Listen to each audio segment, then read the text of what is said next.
Cerita dongeng si janda dan ketela pohon. Alkisah, pada zaman dahulu kala, hiduplah seorang janda yang tinggal sendirian di sebuah rumah di desa terpencil.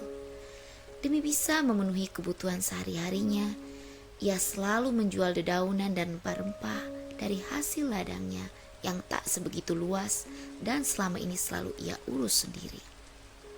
Malang, pada suatu hari, terjadilah serangan babi hutan. Hewan buas dan liar itu menyerang seluruh ladang milik petani di desa itu hingga hancur berantakan. Begitu pula dengan ladang milik si janda.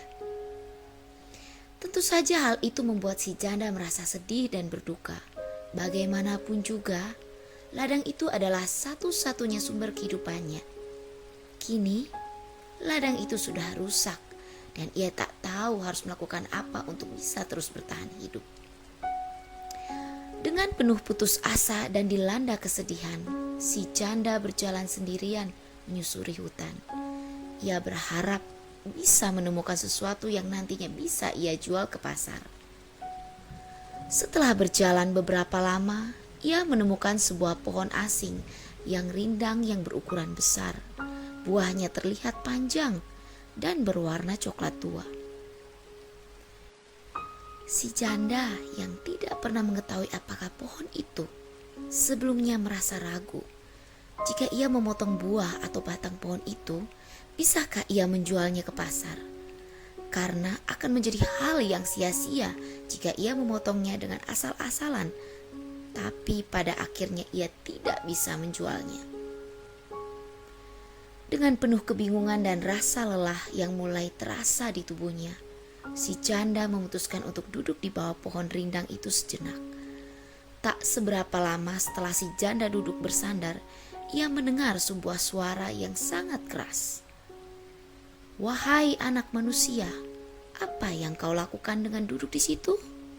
Bukankah seharusnya kau bekerja untuk mengurus keluargamu?" tanya sang suara gaib. Siapakah pemilik suara gaib itu? Si janda yang terkejut langsung berusaha mencari sumber dari suara itu.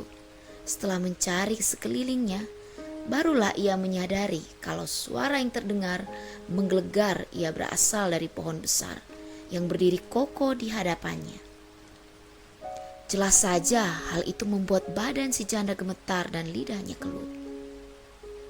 "Jangan takut, anak manusia. Aku tak memiliki maksud jahat kepadamu. Aku hanya memintamu untuk menjawab pertanyaanku saja," ucap sang pohon lagi. Setelah mengumpulkan keberaniannya, si janda kemudian menceritakan segala peristiwa yang menimpanya. Ia juga menjelaskan tentang tujuannya datang ke hutan itu. "Betapa kasihannya kau kalau begitu. Aku akan membantumu. Terimalah pemberianku ini." Setelah berucap begitu, pohon rindang itu menjatuhkan beberapa buahnya. Meskipun begitu, si janda tidak langsung mengambil buah berwarna coklat tua itu karena ia tidak tahu bagaimana cara memakainya. Rupanya sang pohon menyadari kebingungan si janda. "Tak perlu bingung," ucap sang suara gaib. "Untuk memakannya yang perlu kau lakukan hanyalah merebusnya dan kau sudah bisa menikmatinya." Setelah mendengar itu, barulah si janda mengambil buah yang jatuh itu. "Terima kasih pohon yang baik," ucap si janda kemudian. "Kau benar-benar telah menolongku. Sekiranya, apakah yang harus kulakukan untuk bisa membalas kebaikanmu ini?" "Tak masalah, anak manusia," jawab suara sang pohon rindang. "Kau tak perlu membalasnya. Aku hanya ingin membantumu." "Kalau boleh tahu, sebenarnya kau ini pohon apa?" tanya si janda penasaran. "Perkenalkan, aku adalah ketela pohon," jawab suara pohon ketela itu. "Sekali lagi terima kasih, ketela pohon," ucap si janda kemudian kembali ke rumahnya. Sejak saat itu, hidup si janda selalu ditopang oleh buah dari ketela pohon. Bahkan Kini ia tak hanya merebus buahnya untuk dirinya sendiri, sebagian dari buahnya ia jual kembali ke pasar. Awalnya, orang-orang di pasar tak ada yang membeli buah tersebut. Alasan sama seperti sang penjual ketika pertama kali melihat buah itu. Mereka tidak mengetahui bagaimana cara mengonsumsinya. Si janda pun kemudian mulai mempromosikan dan mengajari orang-orang pasar tentang cara untuk menikmati buah itu, yakni dengan merebusnya terlebih dahulu. Siapa sangka rupanya banyak sekali orang yang menyukainya. Buah dagangannya pun akhirnya memiliki banyak peminat dan laris manis. Pada suatu hari, karena masih memiliki persediaan makanan dan buah untuk dijual, si janda memutuskan untuk tidak pergi ke hutan terlebih dahulu. Ia berniat untuk kembali ke sana jika sudah menghabiskan dagangannya. Namun betapa terkejutnya ketika keesokan harinya berjualan di pasar. Ia mendengar kabar bahwa pasukan kerajaan baru saja membabat habis hutan di daerah mereka. Ia langsung khawatir dengan kondisi ketela pohon.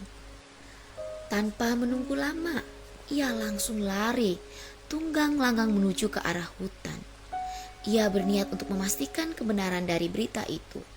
Karena jika benar adanya, ia tak bisa membayangkan kehilangan dewa penolong yang telah banyak membantunya ketika ia tengah mengalami kesulitan hidup. Sayangnya, berita itu rupanya benar adanya. Sesampainya di hutan, tak ada satu batang pohon pun yang masih berdiri tegak. Semuanya roboh dan meninggalkan sisa tonggak-tonggak kayu. Mata si janda pun hanya bisa nanar melihat pemandangan yang terpampang di hadapannya itu.